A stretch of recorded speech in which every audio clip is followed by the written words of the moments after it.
इस क्वेश्चन में आखिरकार बोला क्या गया? हमारे पास एक प्लेन मिरर है, प्लेन मिरर के ऊपर हमने कुछ लिक्विड रखा है और उसके ऊपर एक लेंस रख दी। ठीक है। और फिर हम ऑब्जेक्ट को मूव कर रहे हैं, कहीं से ऑब्जेक्ट को प्रिंसिपल एक्सिस पे मूव कर रहे हैं, जहाँ पे ऑब्जेक्ट है वहीं पे इमेज फॉर्म होता है।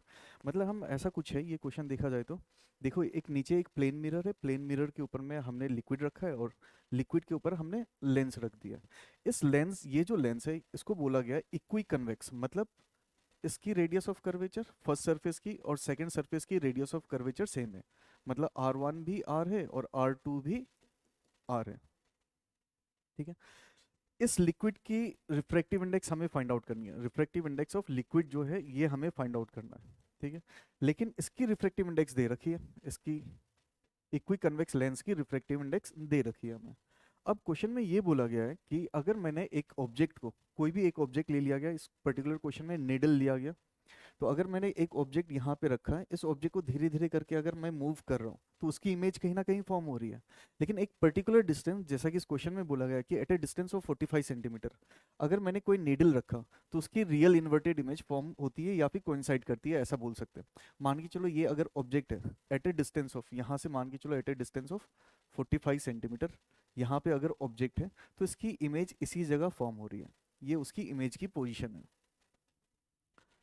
ठीक है। ये क्वेश्चन में गिवन इंफॉर्मेशन है, 45 सेंटीमीटर गिवन गिवन है। हमें फाइंड आउट क्या करना है? लिक्विड फाइंड आउट करना है, लिक्विड की रिफ्रैक्टिव इंडेक्स फाइंड आउट करनी है।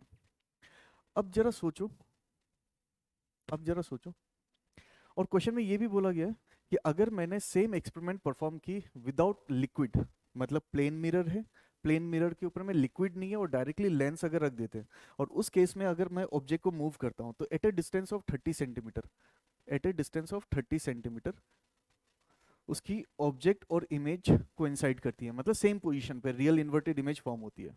मतलब इस जगह अगर ऑब्जेक्ट है तो इसी जगह इमेज भी फॉर्म हो रही है। ये क्वेश्चन में गिवन है। अब सोचो जरा ये इमेज फॉर्म कैसे हो रहा होगा, ये इमेज कैसे फॉर्म हो रहा है? तो आप ऐसा सोचो, आपको पता है कि अगर कोई भी हमारे पास लेंस है, मान के चलते ये कौन सी लेंस है हमारे पास, ये कॉन्वेक्स लेंस है। ठीक है। और ये क्या बना दिया मैंने? Principal axis. आपको पता है कि अगर मैं इसके रेडियस ऑफ कर्वेचर पे अगर मैं एक ऑब्जेक्ट रखता हूँ, ये ऑब्जेक्ट है, ठीक है, तो यहाँ से at a distance of 30 centimetre मान के चलते, ये डिस्टेंस मैंने ले लिया 30 सेंटीमीटर, इसकी इमेज कहाँ फॉर्म होगी? और अगर ये 30 सेंटीमीटर अगर इसकी रेडियस ऑफ कर्वेचर है तो इसकी इमेज यहाँ पे फॉर्म होगी, इसकी इमेज यहाँ पे फॉर्म होगी। ठीक, ये उसकी इमेज है। ठीक है। रियल और इन्वर्टेड इमेज फॉर्म होगी। ठीक है। लेकिन अगर इसी जगह अगर मैंने प्लेन मिरर डाल दिया, इसी जगह अगर मैंने प्लेन मिरर रख दी, अब ये प्लेन मिरर क्या करेगा? अब ये प्लेन मिरर के लिए ये ऑब्जेक्ट का तरह काम करेगा। और ये डिस्टेंस कितनी दे रखी है क्वेश्चन में? सॉरी, ये डिस्टेंस 30 सेंटीमीटर दे रखा है। ठीक है। अब इसकी इमेज कहाँ फॉर्म होगी? प्लेन मिरर यहाँ फॉर्म करेगा इसकी इमेज, ये फाइनल इमेज होगी 30 सेंटीमीटर। तो हम बोल सकते, हम ऐसा बोल सकते कि लेंस और मिरर मिलके जहां पे ऑब्जेक्ट था वहीं पे इमेज फॉर्म किया। और ये एक पर्टिकुलर केस में होता है, कब, कौन सा केस होता है? जब ये particular distance radius of curvature के बराबर हो जाए, जब ये particular distance radius of curvature के बराबर हो जाए, ये particular distance radius of curvature के बराबर हो जाए। ठीक है।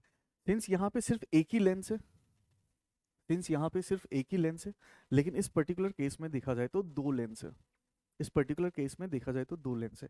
एक लेंस तो ये है और दूसरा लेंस लिक्विड, लिक्विड एक ट्रांसपेरेंट होती है, लिक्विड कैसी होती है? ट्रांसपेरेंट है, तो वो भी लेंस की तरह काम कर रहा है। तो यहाँ पे देखा जाए तो कॉम्बिनेशन ऑफ टू लेंस है।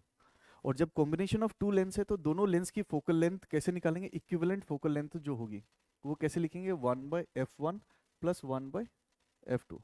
मान के चलते इसकी फोकल लेंथ है f1 और इसकी फोकल लेंथ है f2।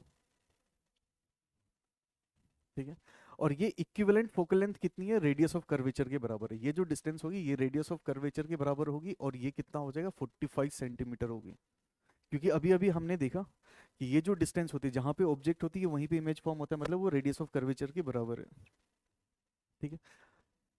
अब देखो जरा, अगर मैं इसके लिए लिखना चाहूँ, इसके लिए अगर मैं लेंस मेकर फॉर्मूला लिखता हूँ, क्या होगी? 1/f is equals to refractive index of lens -1 into 1/r1 minus 1/r2 ऐसा लिख सकते हैं। अगर ध्यान से देखा जाए तो इसकी रेडियस ऑफ कर्वेचर कैसी होगी, पॉजिटिव, लेकिन इसकी रेडियस ऑफ कर्वेचर क्या होगी, नेगेटिव होगी। ठीक है, और रिफ्रैक्टिव इंडेक्स ऑफ लेंस दे रखा है क्वेश्चन में, इसकी कितनी दे रखी है 1.5, तो मैं इसको ऐसा लिख सकता हूँ 1.5 माइनस 1/r1, मतलब r के बराबर ये माइनस ऑफ माइनस r, तो ये वैल्यू हो जाएगी 0.5 इंटू माइनस माइनस मिलके प्लस हो जाएगी और ये हो जाएगी 2/r। ठीक है, तो यहाँ से हो जाएगी 1/r, तो 1/f जो है वो r के बराबर है, मतलब ये जो r है ये कुछ और नहीं, ये focal length of this lens है। ठीक है, लेंस 1 की फोकल लेंथ है, और हमें पता चल चुका है कि फोकल लेंथ ऑफ ये जो लेंस होगी वो कितनी होगी, रेडियस ऑफ कर्वेचर जो कि 30 सेंटीमीटर दे रखा है। जब भी जहाँ पे ऑब्जेक्ट है वहीं पे अगर इमेज फॉर्म होता है और ऐसा कुछ कॉम्बिनेशन दे रखा हो, तो आप समझ जाओ कि जो डिस्टेंस है ये जो 30 सेंटीमीटर दे रखा है ये रेडियस ऑफ कर्वेचर है, और रेडियस ऑफ कर्वेचर ही focal length of this lens होगी। यहाँ से देखो F is equals to R, यहाँ से हमने क्या निकाला, ये तो F1 है, तो इसको हम लिखेंगे F1 कितना है, R के बराबर, जो कि हो जाएगी 30 सेंटीमीटर। ठीक है, अब हम चाहे तो यहाँ पे कर सकते हैं, इसकी फोकल लेंथ हमने निकाल ली, इसकी फोकल लेंथ कितनी आई, F1 जो आई ये आ गई 30 सेंटीमीटर आ गई। ठीक है, अब हम इस लिक्विड की रिफ्रैक्टिव इंडेक्स निकालनी है। ठीक है, जब हम ये लेंस को इस लिक्विड के ऊपर रखेंगे तो शेप कैसा आएगा, इस लिक्विड का शेप ऐसा हो जाएगा, इस लिक्विड का शेप ऐसा हो जाएगा, और फाइनली फिगर ऐसा बनने वाला है। ठीक है, तो यहाँ से हम बोल सकते हैं कि सिंस हमने इसकी फोकल लेंथ निकाल ली है, F1 कितना है 30 सेंटीमीटर है, अब इसकी निकालेंगे। अगर इस फिगर को ध्यान से देखा जाए, ठीक है, तो यहाँ से देखो R1 क्या हो जाएगी, along ये डिस्टेंस जो मेजर हो रही है opposite to the direction of incident ray, तो ये वैल्यू होगी -r। और यहाँ पे देखो जरा, ये प्लेन मिरर की तरह है, ये प्लेन मिरर से बन रहा है, तो इसकी रेडियस ऑफ कर्वेचर कितनी होगी, इन्फिनिटी होगी, इसकी रेडियस ऑफ कर्वेचर हो जाएगी इन्फिनिटी। तो इसके लिए अगर मैं लेंस मेकर फॉर्मूला लिखूँ तो 1/f2, इसको इसकी फोकल लेंथ को मैंने f2 नाम दिया, तो यहाँ पे हो जाएगी रिफ्रैक्टिव इंडेक्स ऑफ जो भी है इस लिक्विड का -1 इंटू 1/r1, r1 कितनी, -r, minus of 1/r2, r2 कितनी है, इन्फिनिटी, तो ये क्वांटिटी तो जीरो हो जाएगी, तो यहाँ से आ जाएगा 1/f2 is equals to minus of refractive index of lens -1/r। ये माइनस को मैंने यहाँ लिख दिया, ये भी समझ में आ रहा है आपको। अच्छा, इस पर्टिकुलर क्वेश्चन में देखा जाए तो ये डिस्टेंस गिवन था, जब कॉम्बिनेशन के केस में इमेज कहाँ फॉर्म हो रही थी, at a distance of 45 centimetre, जहाँ ये ऑब्जेक्ट है और ये उसकी इमेज है। ठीक है, तो ये जो दो लेंस मिलके बन रहा है, तो इक्विवेलेंट फोकल लेंथ कितनी होगी 45 सेंटीमीटर, इक्विवेलेंट फोकल लेंथ हो जाएगी 45 सेंटीमीटर, मतलब 1/f equivalent is equals to 1/f1, जो कि इसकी है, इसकी f1 है और इसकी कितनी है f2, 1/f1 प्लस 1/f2, क्योंकि जो दो लेंस अगर कॉन्टेक्ट में हो तो उसका फॉर्मूला क्या होता है, 1/f1 प्लस 1/f2 होती है। ठीक है, focal length of equivalent lens क्या होगी, 1/f1 plus 1/f2, 1/f1, f1 की वैल्यू हमने ऑलरेडी कैलकुलेट कर रखा है 31 सेंटीमीटर, 30 सेंटीमीटर है, देखो f1 की वैल्यू 30 सेंटीमीटर है, तो ये आ गई 1/30 प्लस f2 की वैल्यू अभी अभी हमने देखा है यहाँ पे 1/f2 की जगह हम ऐसा लिखेंगे minus of refractive index of liquid -1/r, और ये f इक्विवेलेंट कितनी है 45 है। ठीक है, अगर मैं इसको सॉल्व करूँ तो 1/45 minus of 1/30 is equals to minus of refractive index of lens -1/, ये r की वैल्यू तो हमने निकाल रखा है। ठीक है, f2 के लिए r, f2 के लिए r कितनी होगी, तो इसका देखो ये जो शेप होगी, इसकी जो रेडियस ऑफ कर्वेचर होगी वो कितना होगा, इसी का होगा, लेंस के बराबर ही होगी, क्योंकि इसी के ये शेप किसकी वजह से आया, ये लेंस की वजह से आया, तो ये कितना हो जाएगा, r की वैल्यू दे रखी है क्वेश्चन में 30 सेंटीमीटर दे रखा, तो यहाँ पे मैं 30 ले लेता हूँ।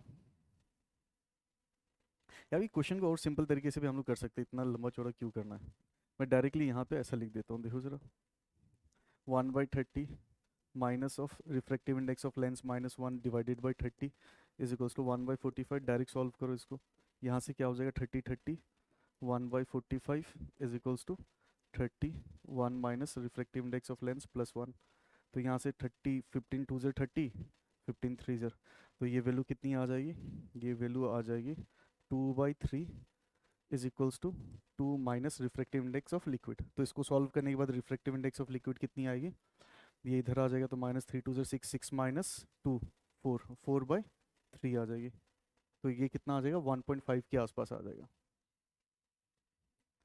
क्या ये 1.33 आ जाएगी। तो ये आपका आंसर है। क्या ये समझ में आया? हाँ, क्या ये समझ में आया कैसे कर रहे हैं हम लोग?